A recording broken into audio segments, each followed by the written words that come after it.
Good evening, I'm Jason Vio. This is CBC Windsor News. Thanks for watching. Today's rain didn't last long, but it sure packed a punch. Parts of the town of Essex are cleaning up after heavy flooding. The CBC's Jacob Barker was there. The mayor of Essex says that pumps were working as fast as they could to try and deal with the amount of water that fell in the region here today. But at times they just couldn't keep up. And one homeowner that I spoke with in this area here, just west of Colchester, says that the water that you see here is a result of backups like that. Now, the mayor did also say that the flooding today encompassed the entire urban part of Harrow.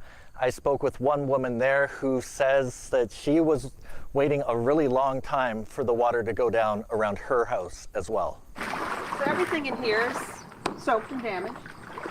You can see on my furniture how high it was. I'm out here during the flood, and it was up past my knees, and I'm checking all the drains, and they are simply not draining. There's simply no drainage coming at all. And the woman down the road said her drain was bubbling water like a fountain, so something's not right. And I happened to look outside, and I was shocked that the water had risen 2-3 feet, and it was very unexpected because I didn't expect, there was no reason for it to have risen like that. Yeah. I guess it rained quickly, and it rained quite a bit rain we got, but not warranting this flood. I'm still out here trying to make sure the drains are working now, and they are now, you can see.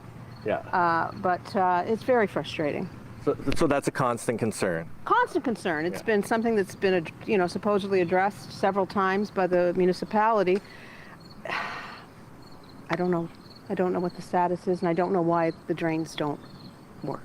The mayor says that the town will be following up on infrastructure issues like this and tells anyone who has any issues like this around their properties to give Town Hall a call. Jacob Barker, CBC News, Essex County. Windsor's mayor tied for the top spot among all big Ontario cities for using strong mayor powers the most. Mayor Drew Dilkens used those powers 82 times. Now, they can be used for a variety of reasons. To indicate he's not vetoing a majority decision of council, which happened 38 times.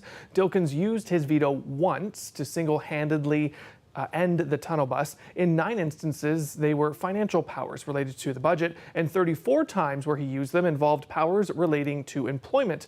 Mayors can hire and fire staff at the manager level and above. Dilkens declined an interview with us, but in a statement said HR often approved recruitments or the whole of City Council was consulted. But Councillor Fred Francis is against strong mayor powers and says the mayor has not consulted him every time a hiring or firing has taken place. There's been instances where I found out when the news media broke it. And in times where I have got called on consultations, it's, I specifically ask, is a decision been made, or is this something that I have a say in? And most of the times it's, no, the decision's been made, but I want to hear what you have to say. But the decision's already been made, so, it's not a consultative process. Now, Toronto tied Windsor with 82 uses of strong mayor powers. Right behind is Ottawa with 81. The majority of those were letters saying the mayor in Ottawa was not going to veto council, and the remaining 6 delegated his authority to council or the city manager. Neither of those cities used the veto. In London, Mayor Josh Morgan used his powers 25 times. He also did not use the veto. Morgan said he takes a more collaborative approach, even when the majority of council voted to scrap a program he introduced. I didn't veto it. I could have, but to me, on that, it would have led to some animosity between me and other members of council. Probably compromised my ability to get all of the things done that I've gotten done since then. Meanwhile, a new study released this month anonymously interviewed 32 CAOs to get their thoughts on strong mayor powers. Strategy Corp, which released the study, said the majority were frustrated or even angered by the powers. This is where you see that shift from CAOs as impartial, neutral, objective civil servants to serving in more of a political role as chief of staff, right? Where a mayor will set an agenda, and then you've got a team of people who can deliver on that agenda. In other local news, residents are pushing for more safety in one Windsor neighborhood after a pedestrian was struck and killed by a vehicle on Tuesday. But there's a bit of a wait before any possible changes can be made. The CBC's Chris Ensing brings us the story. I'm here at Hannah and Windsor, where police say a 58-year-old man was killed in a collision. They say that he was actually on the sidewalk, a pedestrian. Let's take a look at how it happened. According to police, a vehicle was coming down Hannah when it went to the stop sign but blew through it.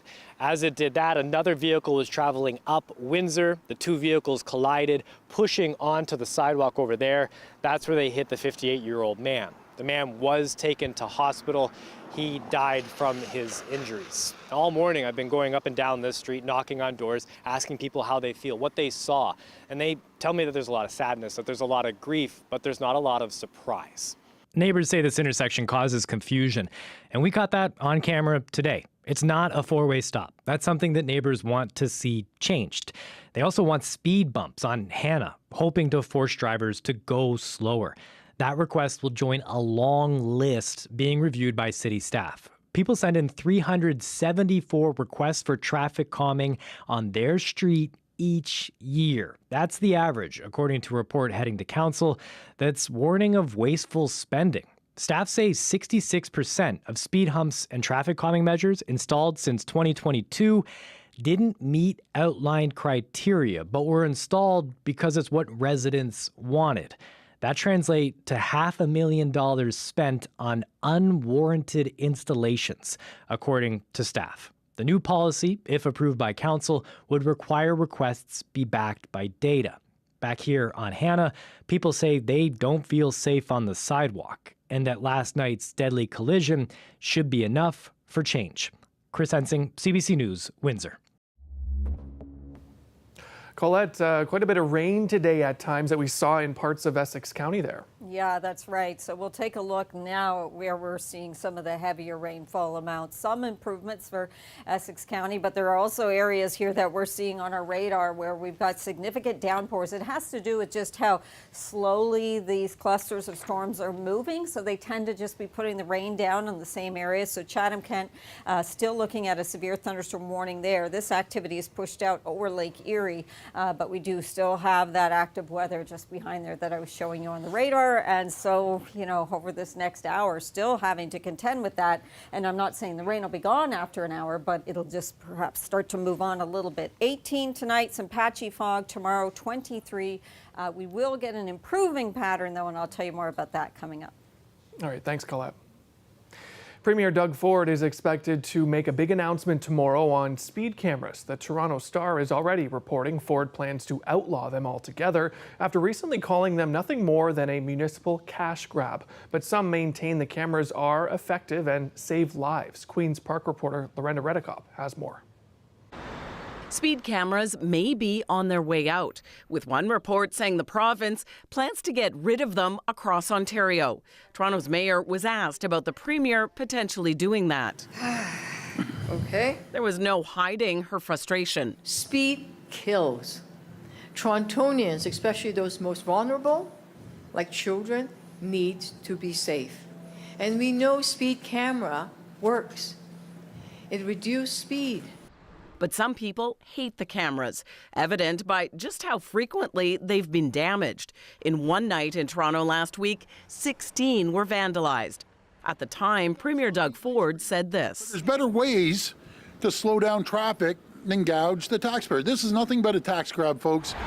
He suggested measures such as speed bumps and flashing lights. However, it's the Ford government that first gave the green light to speed cameras in 2019. Back then, a spokesperson saying municipalities are in the best position to determine what needs to be done to improve road safety. Toronto's mayor at the time was a big proponent of using photo radar. The chiefs of police have come out in favor of the cameras. Fatalities are down. The roadways are statistically becoming safer because of this collaboration, because of all the different things we are doing, and speed cameras happens to be one of those things. The Association of Municipalities of Ontario recently wrote to the Premier saying the cameras make roads safer, and some cities are in the midst of adding them. Brampton recently increased its total number of cameras to 185. Speed cameras force you to look at your speedometer. And so the impact for us is they're now trying to get rid of a tool that they said that we could use, that municipalities have invested in, and now they're taking it away. The Premier's office would not confirm what the announcement tomorrow is, only saying it's about speed cameras. It's being made in Vaughan. That's a city that recently stopped its speed camera program. Lorenda Radicomp, CBC News, Toronto. And recently we reported that the City of Windsor was moving forward with speed cameras at 5 intersections. Those were expected to be installed by year's end. A $171,000 contract was awarded to a service provider to cover the costs of the camera hardware, installation, and maintenance. We did reach out to the city on what will happen with those speed cameras, and if the ban goes forward, how much of those taxpayer dollars could be recouped. We did not receive a response back. Well, when it comes to buying anything, there's an old-fashioned saying, buyer beware. Lately, ads have been showing up on Facebook feeds announcing an independent retail store is having a closing sale. But as Sana Choi reports, you may be in for a surprise when you receive your order. So there's something that I am embarrassed to admit. I got duped when I bought these clothes online. And I'm not the only one. It's happened to countless others. One day, this ad popped up on my Facebook feed, a store closing sale. I clicked on the Laurel Toronto link and ordered 3 outfits for $200, marked down significantly. A package arrived a few weeks later. Inside, the items made with cheap materials and no labels. The fit and fabric, not what it looked like online. I couldn't find any proof that Laurel Toronto was a real store. Then I found more posts warning people not to buy from that website. And I discovered other ads and websites targeting Facebook users' feeds, often with a sad story announcing the store is closing. Soon after, I connected with a business owner who had also unraveled the seams of what was happening to customers. Julie Skirving owns Logan and Finley, a small independent store in Toronto specializing in sustainable clothing. She knew something wasn't right when she started to get angry calls, over 540 of them. What I experienced was a lot of people calling, a lot of people stopping by, a lot of people emailing. It became a headache for Skirving to deal with something that really had nothing to do with her, but she did have sympathy. The Canadian Anti-Fraud Centre says these sites are extremely concerning. Fraudsters know that we're spending a lot of time on social media. Anytime where your information didn't go to where you were expecting that it would, always good to give your credit card company a call at that point. Here's what happened when I contacted Laurel Toronto about a return. They asked for a video explanation of what was wrong, then offered a 10% refund to keep the items, or to return their items to an international warehouse, pay $15 per item, $20 minimum shipping, and any customs fees. And now when you go to the website, you get this. It's buyer beware. And I think in the world that we're living in, with everything being, in one of these, we have a whole world at our fingertips. But I think it's our responsibility as consumers to maybe just do like a little bit more due diligence. Sana Choi, CBC News, Ottawa. It's safe to say no one enjoys construction delays, but the City of Windsor says it could all go a lot smoother for traffic if motorists use the zipper merge technique. Zipper merging is where drivers use both lanes fully until the merge point and then take turns merging. Instead, drivers sometimes merge early to be polite, but the city says proper zipper merging reduces traffic backups by 40% and improves safety. I'm Pratish Dayal, and for the past month, we at CBC Windsor have been diving into stories right here in Sandwich Town. It started after we held a listening session in this West Windsor community last year. You told us what mattered to you, the stories you wanted to hear, the answers you hoped for. We have spent the summer digging into these issues, from a lack of basic essential services like a grocery store to derelict homes that attract squatters and skunks. We've heard from you, and now we're inviting you to hear from us. This Friday night, join us for a live taping of our radio show, Windsor Morning at Mackenzie Hall. I'll be there with host Amy Dodd to discuss what all we have learned so far. You can find the link to register and all of the details for this free event on your screen. We hope to see you there.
There's been a deadly shooting at a U.S. Immigration and Customs Enforcement office in Dallas. Police say a gunman opened fire on the facility, killing one person in custody and wounding two others before taking his own life. But Texas officials are suggesting the detainees weren't the intended target. They say ICE agents were. Willie Lawry reports. Officials say the suspect fired from a nearby rooftop, striking a van carrying detainees at the entrance of an ICE facility in Dallas, Texas. Now, the FBI says, though, that the shooter fired indiscriminately. The ICE facility itself was being targeted, and it says bullets found near the suspect, who died from a self-inflicted gunshot wound, had anti-ICE messages on them. It is unfortunately just the most recent example we've seen of targeted violence. The Trump administration was quick to react. Vice President J.D. Vance, FBI Director Kash Patel, and Homeland Security Secretary Kristi Noem all issued statements condemning the attack and expressing concern for the safety of ICE agents. Vance also took aim at the left. I said Charlie Kirk's assassination was the most political and disgusting violence that we've had in this country in the last couple of weeks.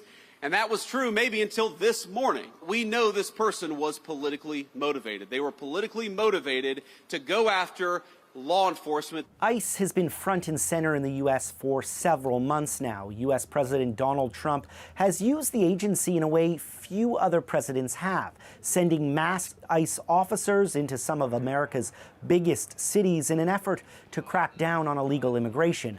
The shooting also comes just 2 weeks after conservative personality Charlie Kirk was killed in Utah. Republican Senator Ted Cruz issued an appeal to Americans to lower the rhetoric and end the political violence that has pulsated through the U.S. in recent months. We ought to come together and have some decency across the political aisle to say this violence is wrong and it needs to stop. No law enforcement agents were killed in the attack. Willie Lowry, CBC News, Washington. Jimmy Kimmel talked about free speech as he made an emotional return to late-night TV Tuesday night. ABC suspended his show last week after comments he made related to the killing of U.S. right-wing activist Charlie Kirk. Ali Chiasson has more on Kimmel's big night. Jimmy Kimmel's return had raw emotion. You understand that it was never my intention to make light of the murder of a young man. And here he is setting the record straight on his intentions behind his remarks on Charlie Kirk's death. I don't think the murderer who shot Charlie Kirk represents anyone. This was a sick person who believed violence was a solution, and it isn't. Ever. And also, selfishly... You know who's not clapping? The people behind Kirk's media company, Turning Point USA. A spokesperson tweeted this: "Not good enough, Jimmy," along with what they would have wanted to hear. There are certain people who are never going to be satisfied, no matter what he says. I spoke with the executive TV editor at Variety magazine about reaction and ratings. It's looking like right now the monologue on YouTube is doing some of the best numbers that Jimmy Kimmel has ever done. Remember, not everyone could tune in on TV, because two companies that own about 70 ABC stations said they're still not airing his show. Important to note that those companies, Nexstar and Sinclair, have deals in the works that require FCC approval. I think for those stations, they missed out on getting eyeballs to their newscasts as well before Jimmy Kimmel Live, and they obviously couldn't sell advertising during what was a huge show last night. But those corporations have bigger fish to fry with the FCC. That didn't stop Kimmel from poking fun at them, with Robert De Niro playing FCC Chair Brendan Carr. But it seems like the FCC is using mob tactics to suppress free speech. What did you just say to me? The thesis of the episode being, this show is not important. What is important is that we get to live in a country that allows us to have a show like this. Nexstar says they're continuing to preempt the show, but after Tuesday's episode, the company said they're having productive discussions with Disney about how to potentially move forward with Jimmy Kimmel Live. Ali Chiasson, CBC News, Toronto. Saw a lot of rain today in Essex County. Colette Kennedy is standing by live for a look at your weather after the break.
beautiful.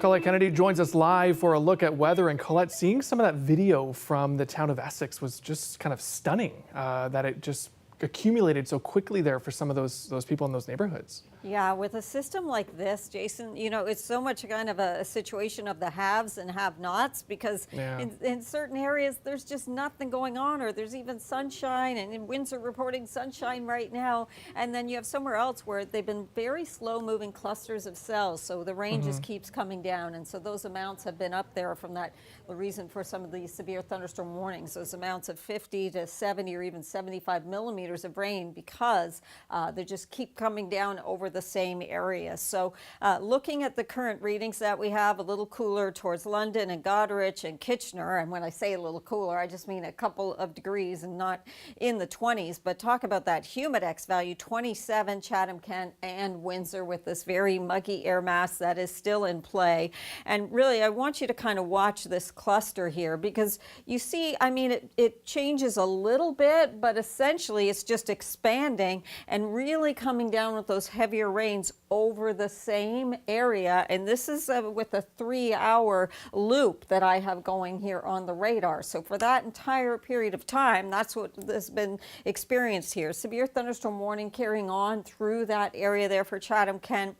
And I do want you to know that we will see this starting to break off and kind of rotating more to the east. So improvement is coming, but I anticipate it could take still kind of another hour or so in that region. So as we push towards 7:30, starting to weaken here, moving just a little bit of a hint east, but anything to get off those areas that have continued to have that rainfall. Then into Thursday, there will be some cloud, perhaps again some patchy fog to contend with, and some dense visibility in spots. But then we get into the afternoon, we break into some sunshine, still enough instability that there's a slim chance for some spotty showers or an isolated thunderstorm cell to develop, but there'll be much less of it as we'll be getting into a new air mass that is actually going to be a stable one for several days. So rainfall amounts always so hard to really pinpoint with a scenario like this, but perhaps still another few millimeters to come even for Windsor as we move through this system and get on to high pressure moving back in. Overnight temperature, it's going to be nearly steady there, 17 to 18 degrees, 23 for tomorrow. Would you look at what happens though as we move towards the first full weekend of fall 2025? Boy, oh boy, it looks good. Perfect. Thanks so much, Colette. That's it for us here at CBC. We'll see you back here tomorrow.